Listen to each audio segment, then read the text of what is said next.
खऱ्या अर्थानं त्यांचं सीमोल्लंघन होतच नाही. कारण आजच्या काळात सीमा ओलांडणं म्हणजे फक्त आपल्या देशाच्या भौगोलिक सीमा ओलांडणं एवढाच मर्यादित अर्थ घेऊन चालणार नाही, तर आपल्या मनाच्या, विचारांच्या, आपल्या स्वतःच्या सीमा ओलांडून दुसऱ्याच्या चपलेत पाय घालून त्याचे अनुभव आपलेसे करणं हे सीमोल्लंघन आज खूप कमी जणांना जमतं. मार्टिन ल्यूथर किंग असतील किंवा नेल्सन मंडेला असतील आणि त्यांच्या विचारांनी प्रभावित झालेले महात्मा गांधी या सगळ्यांना हे सीमोल्लंघन जमलं होतं. आपल्या आपल्या अनुभव, आपलं आपलं जगणं सोडून दुसऱ्याच्यासाठी लढणं त्यांना जमलं होतं. हे तीनही मोठे कार्यकर्ते होते आणि त्यांनी वेगवेगळ्या पद्धतीनं भेदभावाच्या विरोधात पण अहिंसक लढाई दिली आणि त्यांचा लढा इतका मोठा होता की आज इतक्या वर्षानंतर सुद्धा त्यांचं सीमोल्लंघन आपल्याला लक्षात राहतं. आणि म्हणून आपण हा आज कार्यक्रम घेत आहोत.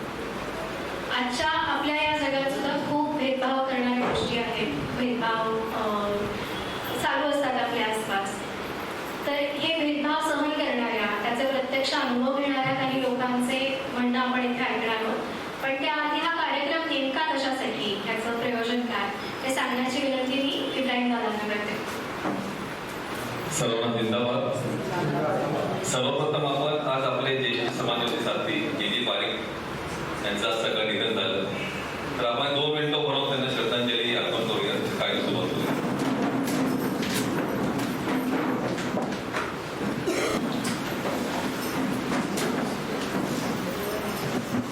आज मी सर्वांचं स्वागत करतो. आज नेमकं प्रयोजन म्हणजे गांधी विचार पण आहे सीमोल्लंघन असतो.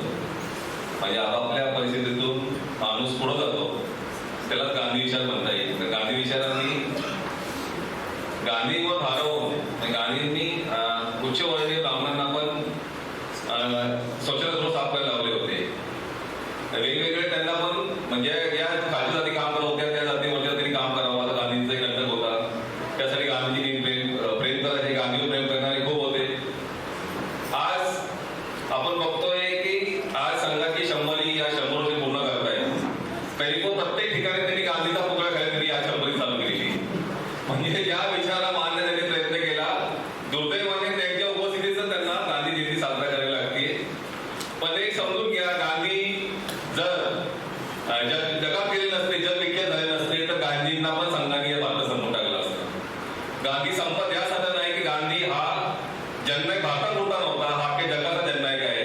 आणि अहिंसा आणि सत्याग्रह जी आयु दिली ती फक्त आपल्याला दिली नाही, संपूर्ण जगाला त्यांनी आयु दिलेली आहे. आज देशाच्या या फेजमध्ये आपण आहोत की महात्मा गांधींना पण त्या काळामध्ये म्हणजे सोशल मीडिया नव्हता, काही नव्हता, तरी पण महात्मा गांधींचं भारूड सर्वसामान्य लोकांच्या जीवनावर होतं. कारण महात्मा गांधींनी सर्वसामान्य लोकांचा जी चर्चवेळी बुद्धी होती त्याच्यावर गांधीजींनी विश्वास ठेवला होता. आणि त्यांना ते माहित होतं की जनतेच्या मनात नेमकं काय आहे, त्यामुळे ते जनतेला कनेक्ट करून घ्यायचे. त्यामुळे गांधीजी हे महात्मा झाले. तो सत्सगवेळी बुद्धी जी आहे ती बुद्धी आज गरजेत आहे. कारण धर्माचा अवलंबन वाढला आहे. फक्त भारतात तर बोलत नाही, मी जगाच्या स्थितीत कुठेही बघितलं तरी जिथं जिथं धार्मिक संघटित शक्ती आहे तिथं तिथं अवलंबन वाढले आहे. आणि जो जो सर्वसमावेश गोष्टी बोलत आहे त्याची ताकद कमी होत चाललेली आहे. तरी आपल्याला त्यातनं मार्ग गांधीच काढून देऊ शकेल, कारण गांधी विचारामध्ये ती ताकद आहे.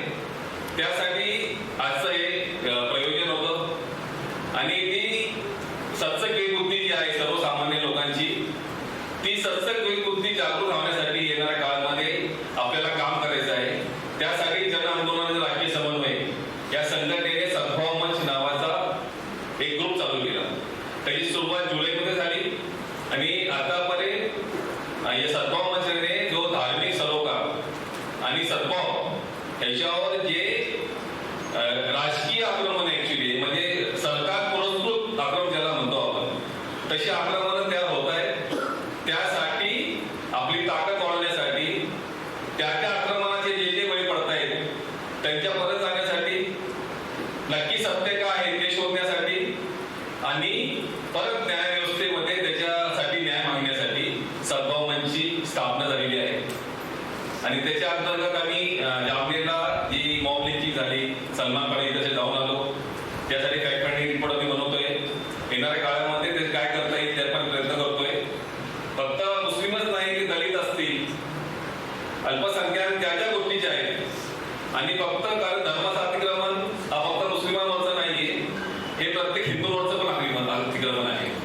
आणि ह्याचा बळी शेवटी हा सर्वसामान्य हिंदूच पडणार आहे. पण ते ज्याचे डोळे बंद आहेत त्याचे डोळे उघडण्यासाठी आपण सगळे एकत्रपणे काम करूया. म्हणून मी ग्वाही देतो. आणि आजचे ज्याशी आपल्याला बोलायचं आहे, जी मांडणी करणार आहे त्याची ओळख रेणुका करून येईलच. परत ते सर्व